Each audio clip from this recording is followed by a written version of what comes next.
We are back with more of chapter 12, and today we are switching gears a little bit from surface area to talking about volume of some 3D figures. So the first two we're going to talk about are prisms and cylinders, and we have some nice formulas for the volume of both of these types of shapes.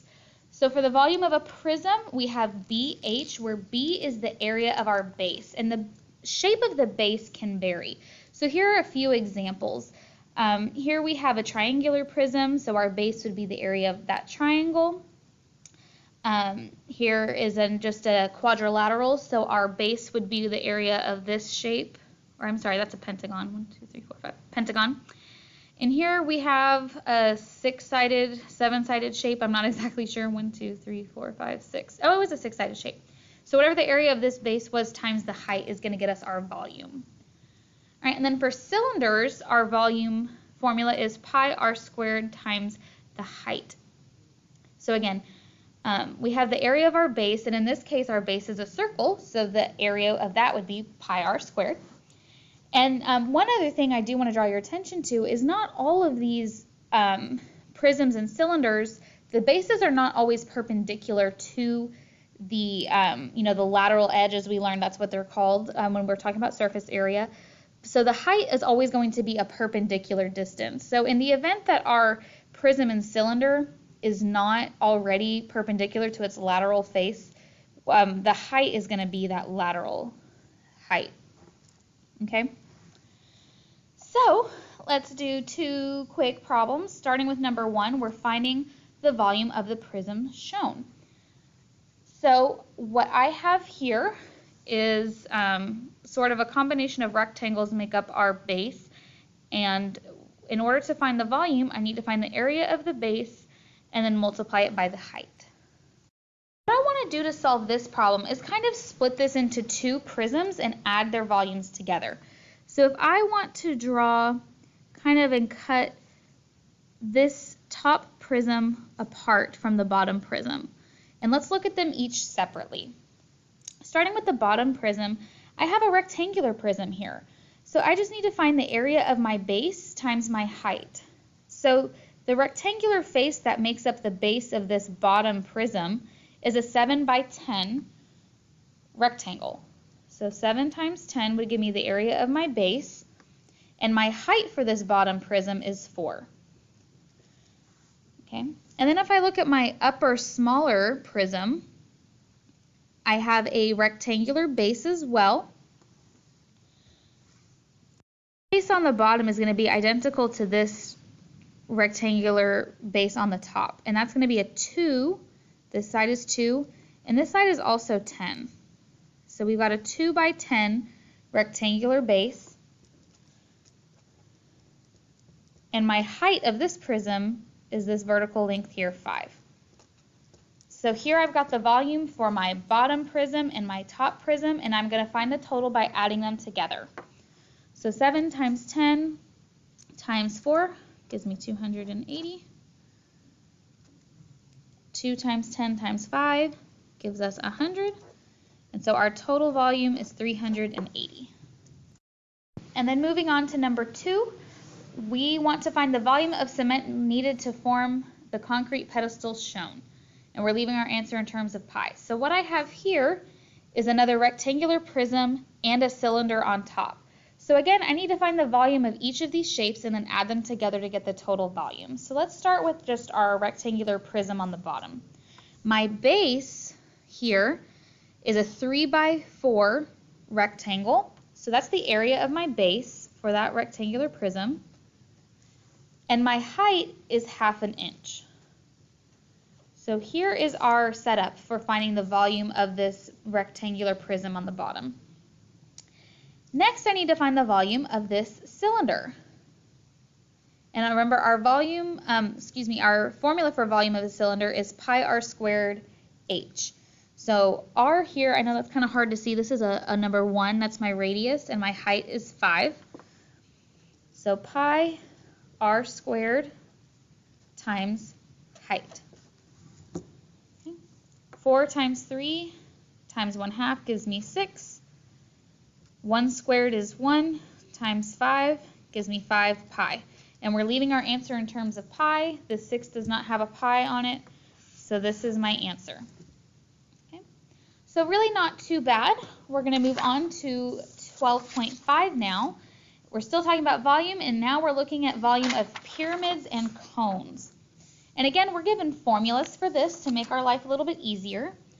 So the volume for a pyramid is 1/3. B, again, is the area of our base times the height of our pyramid. And then the volume of a cone is 1/3 pi r squared height. And again, for a cone, our base is a circle. So that's, again, the area of a circle here. The reason we're not given a specific formula for the base of a pyramid is because it can be several different things. Just depends on the particular pyramid. So let's put this into action. Starting with number 1, we're finding the volume of a pyramid whose base is an equilateral triangle. That means all my sides are going to be the same. They're all going to be 14. With sides measuring 14 and a height of 30. So remember, the volume of a pyramid is 1/3 the area of the base times the height. We're told our height is 30, so I need to find the area of my base. Now, if this is an equilateral triangle, I know that each of these angles is going to be 60 degrees, so I can draw my altitude here, and I know it's going to bisect that side, and it's going to give me a 30, 60, 90 right triangle. So if I'm going to find that altitude right here, I know if that's 7, this altitude is going to be 7 on the square root of 3, because that's my special right. So that's the height of my base. So when I'm talking about finding the area of the base being 1/2 base times height, this is the volume of my base. Okay? So that's the area of my base. And remember that formula is 1/3 the area of the base times the height. And we were told our height is 30. So I need to work this all out now. And we're going to be leaving our answer in radical form. So 1/3, 1/2 times 14 times 7. That's going to give me 49 square roots of 3 times 30. So 1/3 times 49 times 30. I'm going to put that in my calculator.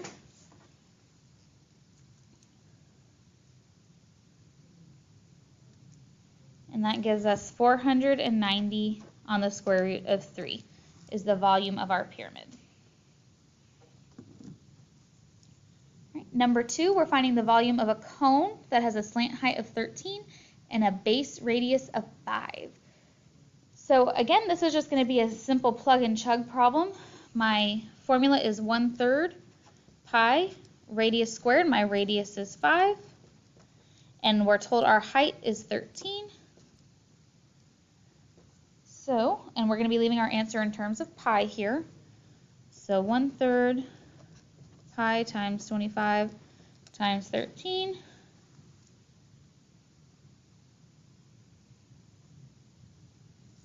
And this is not going to be a nice pretty number. 25 times 13 gives me 325 pi.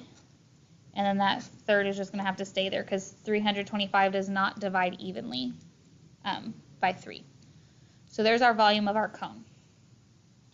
And last but not least, excuse me, we're finding the volume remaining if the smaller cone is removed from the larger cone.